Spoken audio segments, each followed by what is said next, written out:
નમસ્કાર આંગણવાડી કર્મચારી બહેનો, સ્વાગત છે તમારું આપણી આ યુટ્યુબ ચેનલમાં જેનું નામ છે ગુજરાતી જીકેની જમાવટ। તો એનસીઆરટી એટલે કે રાષ્ટ્રીય શિક્ષણ નીતિ 2020 અંતર્ગત જ્યારે હવે ધોરણ 1માં બાળકની પ્રવેશની ઉંમર 6 વર્ષ ઓછામાં ઓછી નક્કી કરવામાં આવી હોય છે, એટલે કે નવા સત્રથી જ્યારે 1 જૂનથી નવું સત્ર શરૂ થાય છે તમામ વર્ષે, ત્યારે 1 જૂન પહેલાં જે બાળક છે તેને ઓછામાં ઓછા 6 વર્ષ પૂર્ણ કરેલા હોવા જોઈએ।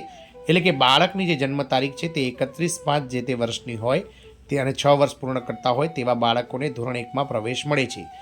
ત્યારબાદ જો છેલ્લા 5 વર્ષથી જે રીતે દેશ સહિત સમગ્ર રાજ્યમાં જ્યારે 1 વર્ષની ગેપ પડવામાં આવી રહી છે, કારણ કે 1 વર્ષ એવું હતું કે જ્યારે ફક્ત અને ફક્ત ઓછા બાળકો આ બાળવાટિકાના જે નવા વર્ગો શરૂ થયા છે તેમાં મળ્યા હતા અને ધોરણ 1માં ખૂબ જ ઓછા બાળકોને પ્રવેશ અપાયો હતો, કારણ કે જે પ્રવેશ ઉંમર પહેલાં ધોરણ 1માં 5 વર્ષ હતી જેને વધારીને 6 વર્ષ કરાતા 1 વર્ષ ખૂબ જ ઓછા બાળકો ધોરણ 1માં મળ્યા હતા ફક્ત, અને ત્યારથી સરકાર દ્વારા પ્રાથમિક શિક્ષણ વિભાગમાં જે છે તે બાળવાટિકાના વર્ગો શરૂ કરવામાં આવ્યા છે।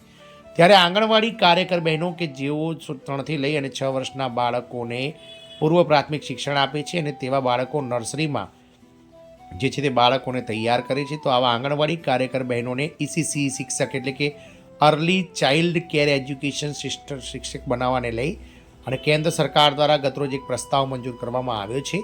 ત્યારથી દેશના જે કહી શકાય કે 14 લાખ કરતાં વધારે આંગણવાડી કાર્યકર બહેનોમાં પ્રાથમિક શાળાના શિક્ષણ બનવાને લઈ અને જે છે તે તેમના દાવાને જે છે તે વધુ ટેકો મળ્યો છે।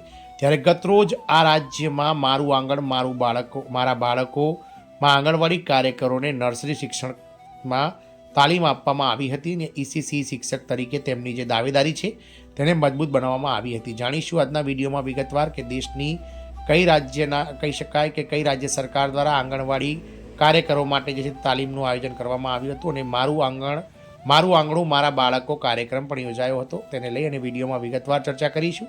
તો વિડીયોના અંત સુધી આપ કર્મચારી બહેનો બન્યા રહેશો અને જો ચેનલમાં આપ નવા સબસ્ક્રાઈબર હોય તો અમારી ચેનલને સબસ્ક્રાઈબ કરવાનું ભૂલશો નહીં। તો વાત કરીશું રાજસ્થાનની કે જ્યાં ભલવાનીમાં મારું આંગણું મારા બાળકો કાર્યક્રમનું આયોજન કરવામાં આવ્યું હતું, જેમાં આંગણવાડી કાર્યકરોને નર્સરી શિક્ષણમાં તાલીમ આપવામાં આવી હતી। તો મારું આંગણું મારા બાળકો કાર્યક્રમ ભલવાનીના બ્લોક ઓડિટોરિયમ ખાતે યોજાયો હતો। આ 1 દિવસીય તાલીમમાં આંગણવાડી કાર્યકરો અને ઈસીસી બાળક શિક્ષકોને બાલવાટિકા કાર્યક્રમ હેઠળ 3થી લઈને 6 વર્ષના વયના બાળકોને મૂળભૂત શિક્ષણ આપવા અંગે તાલીમ આપવામાં આવી હતી। તાલીમ દરમિયાન એઆરપીએસે 3થી 6 વર્ષના બાળકોને મૂળભૂત શિક્ષણ કેવી રીતે પૂરું પાડવું તેની વિગતવાર ચર્ચા કરી। રાજ્ય સરકાર વિજેતા શિક્ષક આદિત્ય નારાયણ ગુપ્તાએ નાના બાળકોને શિક્ષિત કરવાની ઘોંઘાટ સમજાવી।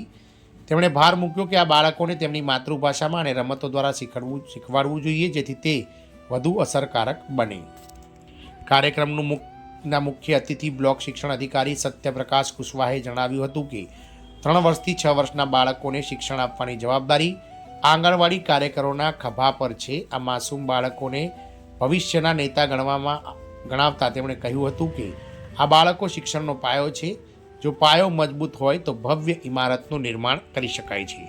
જયનાથ યાદવે કાર્યક્રમની અધ્યક્ષતા કરી હતી। તેમણે શિક્ષણ ક્ષેત્રે આંગણવાડી કાર્યકરો અને ઈસીસી શિક્ષકોની મહત્વપૂર્ણ જવાબદારીઓની પ્રશંસા કરી હતી। કાર્યક્રમનું સંચાલન દુર્ગેશ કાંડુએ કર્યું હતું। આમ કહી શકાય કે આ રાજ્ય સરકાર દ્વારા આંગણવાડી કાર્યકરો અને જે બાલવાટિકાઓમાં ભણાવી રહ્યા છે હાલમાં ઈસીસી શિક્ષકો, તેમને 3થી 6 વર્ષના વયના બાળકોને મૂળભૂત શિક્ષણ કઈ રીતે આપવું તે અંગે તાલીમ આપી હતી અને આ તાલીમ પરથી હવે આગામી સમયમાં જે ઈસીસી શિક્ષકો છે એટલે કે જે પ્રાથમિક વિભાગમાં બાલવાટિકાના વર્ગો શરૂ થયા છે તેમાં ઈસીસી શિક્ષકને લઈ અને જે ભરતી આવશે તેમાં આંગણવાડી કાર્યકરોને પ્રાથમિકતા અપાશે, તેમાં કોઈ નવાઈ નથી। તો આંગણવાડી કાર્યકરો કે જેઓ ઘણા લાંબા સમયથી પોતાને સરકારી કર્મચારી જાહેર થાય તેવો દરજ્જો ઈચ્છી રહ્યા છે, ત્યારે હવે તમામ રાજ્ય સરકારો ધીરે ધીરે આંગણવાડી કાર્યકરોને જે છે તે નર્સરી શિક્ષણની તાલીમ આપવામાં આવી રહી છે અને જે આગામી સમયમાં કેન્દ્ર સરકાર જો ઈસીસી શિક્ષકોની ભરતી પ્રક્રિયાને જે છે તે વેલિડ ગણશે પ્રાથમિક વિભાગમાં, એટલે કે જે બાલવાટિકાના વર્ગોમાં ભણાવવા માટે જ્યારે ઈસીસી શિક્ષકની જે છે તે મુખ્ય કેડરની જે છે તે જાહેરાત કરશે રાષ્ટ્રીય શિક્ષણ નીતિ અંતર્ગત, ત્યારે આંગણવાડી કાર્યકરોને આ ઈસીસી શિક્ષકમાં અનુભવના આધારે પ્રાથમિકતા અપાશે અને તેમના માટે બેઠકો પણ અનામત રખાશે, તો નવાઈ નહીં। જય હિન્દ, અસ્તુ।